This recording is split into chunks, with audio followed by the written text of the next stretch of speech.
Senhor presidente, demais colegas, a todos que nos assistem agora pela TV Assembleia, fico feliz de voltar a esta casa de maneira presencial, pois acho que a atividade parlamentar é essencial, como muitas, em defesa da sociedade, de situações como as que aconteceram na sexta-feira em Paço do Lumiar, quando tive a oportunidade de ser convocado por dois vereadores, o vereador Miécio e o vereador Fernando Feitosa, pois estamos em cooperação técnica para fazer uma fiscalização do município diante da gravidade dos últimos fatos, desde que assumiu a prefeita Paula Azevedo, conhecida como Paula da Pindoba.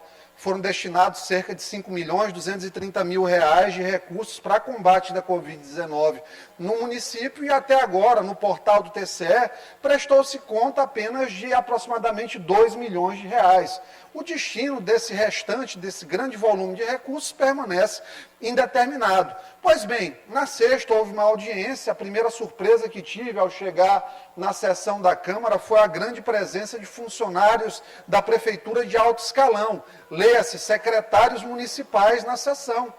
A gente ia ouvir a secretária de saúde do município, a Daniele, e vi lá secretário de obras, o Valburg, a Gracilda, chefe de gabinete da prefeita, a dona Luana, que é a secretária de planejamento, que é o braço direito, a mão forte da prefeita, segundo dizem no município. O que eles falam é que foram acompanhar o que os vereadores da base iam dizer em defesa da prefeita.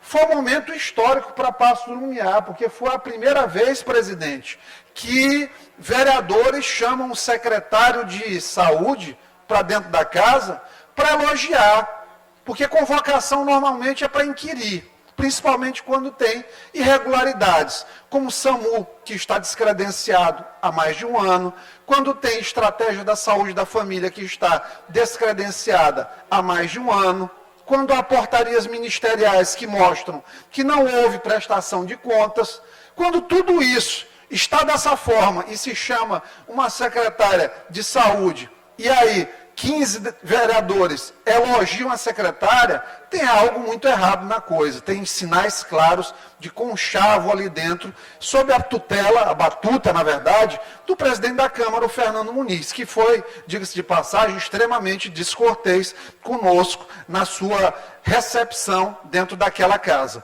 Então, secretários faltaram ao trabalho. A secretária claramente não está preparada para o cargo, tendo em vista que não soube responder nem quanto chegou para o município para combate à Covid-19. Vejam vocês, desses 2 milhões de recursos que estão lá colocados, prestados às contas dentro do TCE, foram gastos apenas 200 mil com compra de medicamentos e insumos e gastaram quase 2 milhões de reais com limpeza, lavagem de rua, que não tem efeito prático nenhum em relação à Covid-19. É de assustar o que está acontecendo em Paço do Lumiar. Se gasta 8 vezes mais em Paço para lavar a rua do que para comprar medicamento para a população. Por isso que hoje, em Paço do Lumiar, tenho dizer que ninguém nasce em Paço do Lumiar porque não tem maternidade até hoje e só se morre no município porque a assistência à saúde ela é muito ruim.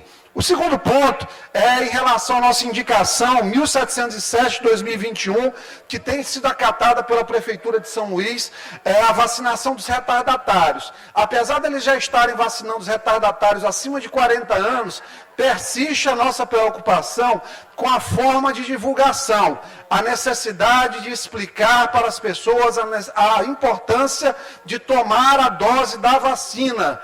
Há necessidade, inclusive, eu sugiro, tanto ao governo do Estado, quanto à Prefeitura de São Luís, que conduza uma grande pesquisa de opinião aqui, na verdade, uma pesquisa de campo, para saber, de fato, quantos % da população se vacinou e quem não se vacinou, quais foram os motivos.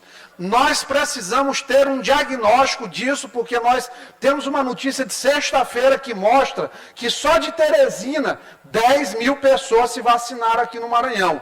Quando a gente pega 700 mil pessoas vacinadas com a primeira dose aqui em São Luís, eu tenho certeza absoluta que mais de 10% dessas doses foram pessoas do interior que vieram para cá. Portanto, a gente não pode passar duas falsas impressões. A primeira falsa impressão é que a nossa população, 80% adulta, está vacinada. Se a gente começar a vender isso como verdade, estaremos incorrendo numa falsa verdade que vai nos fazer baixar a guarda para a doença. Nós temos que ter um dado objetivo, e dado objetivo só se consegue com pesquisa de campo, método estatístico. A Universidade Federal do Maranhão tem um núcleo competentíssimo, comandado pelo professor Antônio Augusto Moura da Silva, que está aí para ajudar. O governo do estado e a prefeitura têm um ferramental de campo para fazer essa pesquisa, e nós precisamos de dados. Falo aqui ainda da revacinação de idosos e profissionais de saúde, pauta que nós temos defendido nos meios de comunicação, junto ao Ministério Público, que tem aderido a essa causa, que tem mandado pedido de informações, hoje recebe o parecer técnico do Conselho Regional de Medicina a respeito. O presidente do Conselho ontem, em conversa informal, não sei o que é que ele vai escrever, porque é sempre uma caixinha de surpresas, o que vem escrito no papel do que é o pensamento do homem às vezes, mas se manifestou ontem favoravelmente a revacinação dos idosos que tomaram Coronavac e dos profissionais de saúde, diante dos sinais de que a vacina não funciona em idosos e nos grupos mais submetidos a altas cargas virais. Isso é tão verdade que hoje o Butantan já começou a fazer teste da Coronavac em crianças de 3 a 12 anos.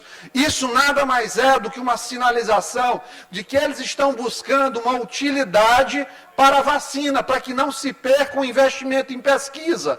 E o que é ótimo, porque se tivermos uma vacina que funcione bem, de 3 a 12 anos, e que consiga ser produzida em larga escala, ela já tem uma utilidade. E vamos utilizar os outros imunizantes com maior eficácia nas outras faixas etárias, de acordo com o perfil.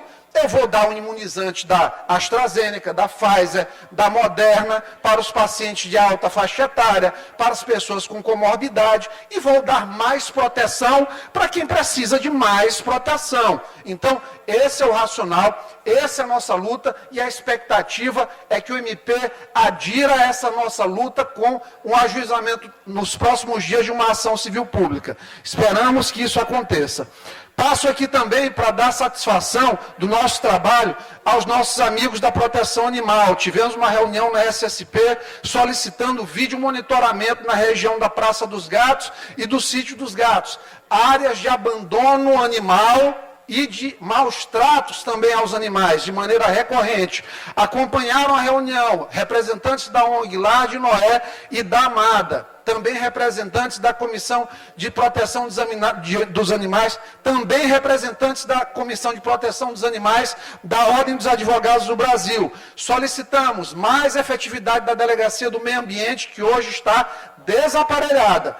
Uma delegada, um agente, um veículo. Não dá para fazer defesa do meio ambiente, não dá para fazer proteção animal assim. Lamento a segunda ausência do secretário Jefferson Portela, que não me atendeu novamente, disse que estava numa reunião com o ministro da Justiça de última hora, mas chegou lá, minha assessoria viu ele entrando rapidinho com o Najib do Detran e depois com o doutor Madeira, que eu não sei se foi promovido a ministro da Justiça recentemente, eu não soube disso. Lamentavelmente, acho que o Jefferson Portela tem algum problema contra a minha pessoa e não sei por quê. Até porque não tenho mais manifestado nenhum tipo de animosidade em relação a ele, a despeito da gestão ruim que ele tem feito nos últimos meses frente à SSP, por conta de estar preocupado apenas com a campanha dele para deputado federal.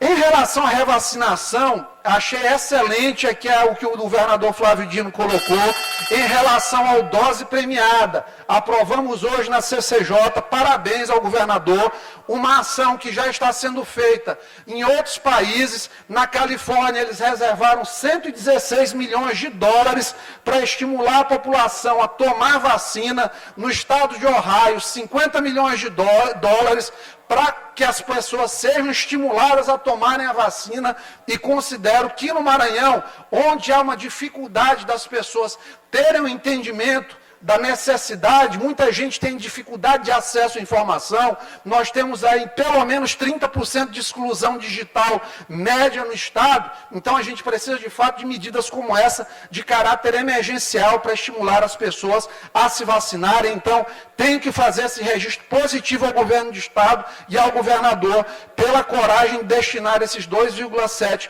milhões de reais. Não poderia deixar de relatar aqui também, de fazer um apontamento em relação a esse escândalo do governo federal, do governo Bolsonaro, que é o mais honesto de todos os honestos, em relação ao escândalo da Covaxin, a cobrança de propina da sua equipe do Ministério da Saúde em relação à compra da vacina da AstraZeneca, que só mostra que ninguém deve ter bandido de estimação. Bolsonaro é só mais um bandido ali na presidência da República, ocupando um espaço que precisa ser colocado à disposição do povo. Fico feliz de estar também, aqui já finalizando o pronunciamento, de ter passado a coleta de 171 assinaturas para a emenda antiprivilégio do deputado Kim, que conseguiu as assinaturas em Brasília para a emenda antiprivilégio, para reduzir privilégios absurdos, como, por exemplo, 60 dias de férias de juízes e desembargadores e promotores. Não tem nenhum sentido 60 dias de férias para funcionários de alto escalão. Cumprimento do teto constitucional de remunerações. Já teve contra-cheque ano passado de juiz, desembargador, de 700 mil reais. Ainda teve notinha da presidente da Associação Nacional dos Magistrados, dizendo que acabar com 60 dias de férias vai esvaziar a magistratura. Um advogado no Brasil ganha em média 3 mil reais. Conclua, deputado. 65% dos juízes ganham mais de 39 mil reais. Será que não vai ter advogado para fazer concurso para ocupar essas vagas, se essa magistratura ficar desaparelhada de fato? Eu tenho certeza que sim. E em relação ao preço dos combustíveis, desfazendo qualquer tipo de fake news, porque coisa que eu jamais vou admitir é mentira em cima de notícias, e lamentavelmente as coisas tomam essa proporção. Vai haver uma atualização da tabela do ato COTEP, agora em relação à pesquisa de preço, de 10 centavos, que vai impactar 3 centavos na bomba. E isso é em relação à política de preço da Petrobras, porque apesar do dólar ter caído para 4,94, o barril de petróleo subiu para 75 dólares. Por quê? Porque há otimismo do mercado em relação à retomada da economia. Então, mesmo o dólar tendo caído, o preço do barril Brent, da commodity internacional, subiu. Então, não adianta, ou resolve a política de preço da Petrobras, ou não adianta fazer discussão apenas do ICMS, apenas da culpa do dono do posto de combustível. Tem que falar sério sobre combustível, que é problema de macroeconomia. Muito obrigado, presidente, obrigado pela sua tolerância de sempre.